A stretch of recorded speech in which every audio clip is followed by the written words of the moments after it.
Bonjour, dans cette vidéo, tu vas pouvoir apprendre à encadrer la racine carrée d'un nombre par deux entiers consécutifs. Ici, on voudrait donc encadrer racine carrée de 7. On va déjà écrire notre encadrement sans mettre les nombres qui encadrent, puisque c'est ça le but de cette séquence.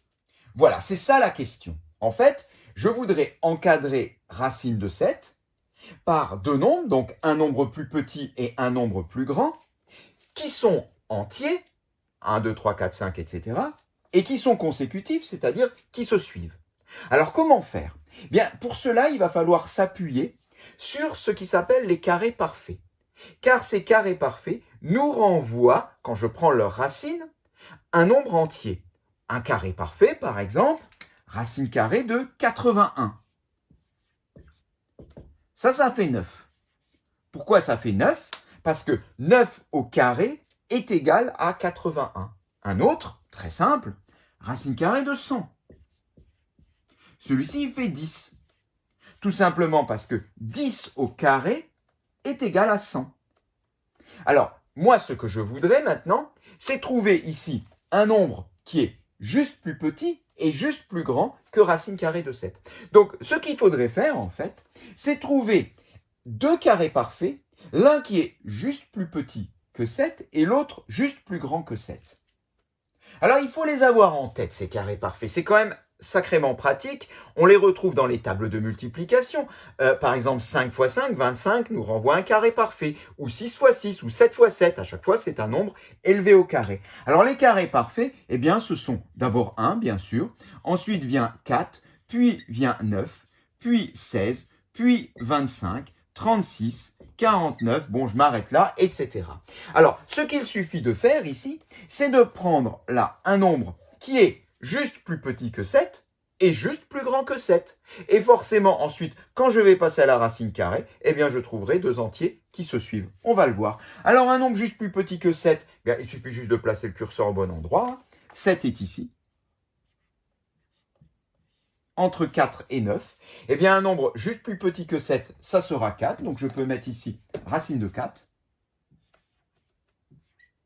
Et un nombre juste plus grand que 7, qui est un carré parfait bien sûr, parce qu'un nombre juste plus grand que 7, ça serait 8. Nous on cherche les carrés parfaits. Si je prends racine de 8, ça ne va pas beaucoup m'aider. Donc je prends 9, racine de 4 et racine de 9. Et là maintenant, tu vas voir que immédiatement, quand on va calculer la racine de ces deux carrés, eh bien on va se retrouver avec des nombres entiers, forcément, puisqu'on s'est arrangé pour. Et comme on a pris au plus près, au plus serré autour de 7, eh bien forcément ils vont suivre. Allons-y. Racine de 4, eh bien ça fait 2. Racine de 9, eh bien ça fait 3. On a donc notre racine carrée de 7 qui est compris entre 2 et 3. Alors, on va en faire un petit deuxième pour être sûr que tu as bien compris. Et on va s'attaquer maintenant à racine carrée de 50. J'aimerais, de la même manière, encadrer racine carrée de 50 par deux entiers consécutifs. On fait un peu de place. Alors, comme tout à l'heure, on va chercher au plus près de 50. Et on va chercher donc des carrés parfaits qui encadrent 50. Il faudrait continuer notre liste ici. On s'était arrêté au carré de 7, donc on va poursuivre. Le suivant, c'est 64. Bon, on peut continuer. Tout à l'heure, on avait dit que 9 au carré, ça faisait 81. Et ensuite, on avait 10 au carré qui font 100. Alors, en tout cas, notre 50, il se trouve ici. Donc, je place mon curseur à ce niveau-là. Et donc, je vais prendre comme nombres qui vont encadrer 50, 49 et 64. Donc là, j'écris racine de 49. Et là, j'écris racine de 64. On a bien 50 qui est compris entre 49 et 64. C'est pareil au niveau des racines. Eh bien, maintenant, on n'a plus qu'à calculer. 49, la racine carrée de 49, quel est le nombre qui est élevé au carré donne 49? C'est 7. Et quel est le nombre qui est élevé au carré donne 64? C'est 8. Racine de 64, ça fait 8.